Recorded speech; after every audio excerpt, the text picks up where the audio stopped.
Praise the Lord, shalom.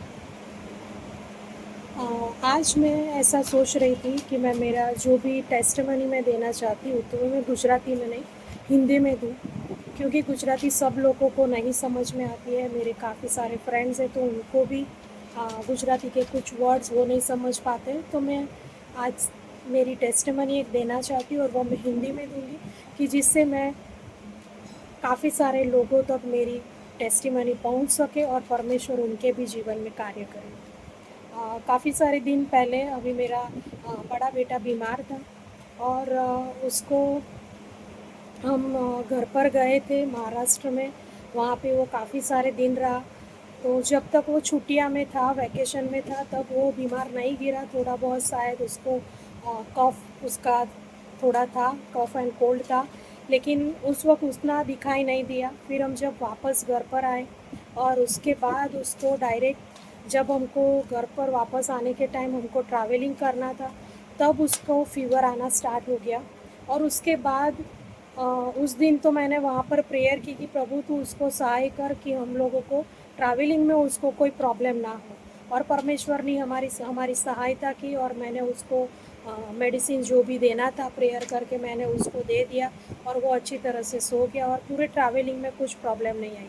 घर पर आने के बाद उसका जो कॉफ़ था वो ज़्यादा बढ़ गया था, और वो जब भी कॉफ़ कर रहा था तो उसको वो बहुत परेशान हो रहा था। वो बहुत ही दिक्कत उसको हो रही थी पूरे शरीर में, वो पूरा बेचैन हो गया था। फिर हमने डॉक्टर को दिखाया, मेडिसिन दे दिया। हमको लगा कि चलो इससे तो फर्क गिर जाएगा, सिर्फ कफ एंड कोल्ड है तो उसका ज़्यादा कुछ प्रॉब्लम नहीं है।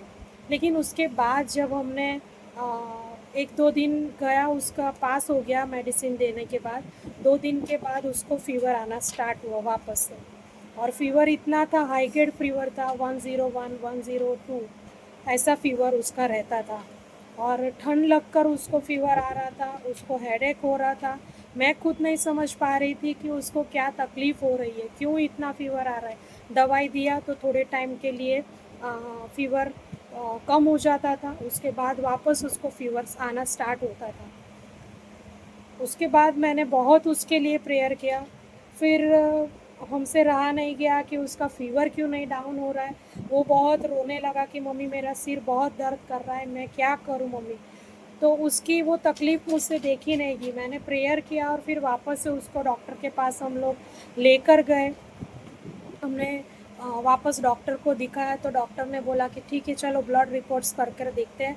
तो यूरिन और ब्लड रिपोर्ट किया, और उन्होंने उस टाइम ऐसा बोल दिया कि अगर उसका फ़ीवर अभी भी कम नहीं हो रहा है, तो ब्लड रिपोर्ट में अगर कुछ आता है तो उसके बाद हम ट्रीटमेंट करेंगे। और उसके बाद ऐसा लगेगा हमको तो उसको एडमिट करना पड़ेगा, क्योंकि उसको फ़ीवर बहुत है, उसका बॉडी में वीकनेस भी बहुत है। फिर उसके बाद मैंने ऐसा सब सर ने बोला, सर ने हमको ऐसा भी पूछा कि क्या आपके पास मेडिक्लेम है, क्या आपके पास इंश्योरेंस है। क्योंकि प्राइवेट हॉस्पिटल में जब भी जाते हैं, जो छोटा था तब से हम वहाँ पर दिखाते हैं, तो इसलिए उन्होंने ऐसा बोला कि आप प्राइवेट में एडमिट करोगे तो इतना खर्च आएगा। हम लोग बहुत ही सोच में पड़ गए थे कि क्या करें, और अगर एडमिट करना पड़ा तो फिर क्या करेंगे। लेकिन मैंने परमेश्वर से मैं और मेरे हस्बैंड हमने बहुत परमेश्वर से प्रेयर किया कि परमेश्वर तू कार्य कर, और तू उसको सहायता कर। और तेरे वचन में लिखा है कि आ, तेरे कोड़े खाने से हम चंगे हुए हैं। तो वो वचन मैंने उसको बोला, मेरे बेटे को, कि बेटा तू ये वचन बोल, परमेश्वर तुझे चंगाई देगा। और उसके बाद हमने हमारे जो पास्टर थे उनको भी प्रेयर के लिए बुलाया। पास्टर ने प्रेयर किया। आ, उनके उसके बाद रिपोर्ट लेने के लिए गए, और उसके बाद जो हुआ, मैं परमेश्वर का बहुत ही धन्यवाद देती हूँ कि उसके बाद जब रिपोर्ट्स लेने गए तो डॉक्टर ने बोला कि उसका रिपोर्ट जैसे लग रहा था उससे तो बहुत ही अच्छा है, कि उसको एडमिट करने की ही ज़रूरत पड़ती अगर उसका रिपोर्ट इससे ज़्यादा ख़राब होता तो परमेश्वर को मैंने प्रार्थना की थी कि परमेश्वर मेरे पास जो भी पैसे हैं वो तेरी सेवा के लिए मैं खर्च कर सकूं, ऐसा तू कर। नहीं कि दवाई में या हॉस्पिटल के कामों में या कोई भी दूसरे मार्ग में न जाए मेरे पैसे। तू ऐसा कर, दवाई में मेरे पैसे नहीं जाने चाहिए। और परमेश्वर ने मेरी सुन ली, मेरी सहायता की। और उसके बाद जब रिपोर्ट्स आए, रिपोर्ट्स में डॉक्टर ने सब दवाइयाँ चेंज करके दी, और उसके बाद उसका फीवर भी कंट्रोल में आ गया।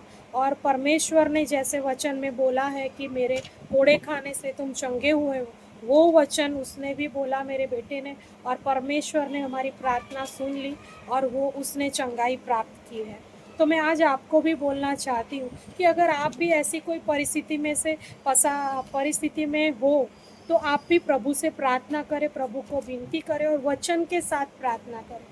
और जब हम वचन के साथ प्रार्थना करते तो वचन के अंदर जो पराक्रम रहता है प्रभु परमेश्वर का, वो पराक्रम हमारे लिए, हमारे जीवनों के लिए, हमारे बच्चों के लिए, हमारे फैमिली के लिए कार्य करता है। तो यही मेरी टेस्टिमनी है आज। और ये आपको भी आपके विश्वास को भी बढ़ाए, ऐसा मैं प्रार्थना करती हूँ। Thank you. Praise the Lord.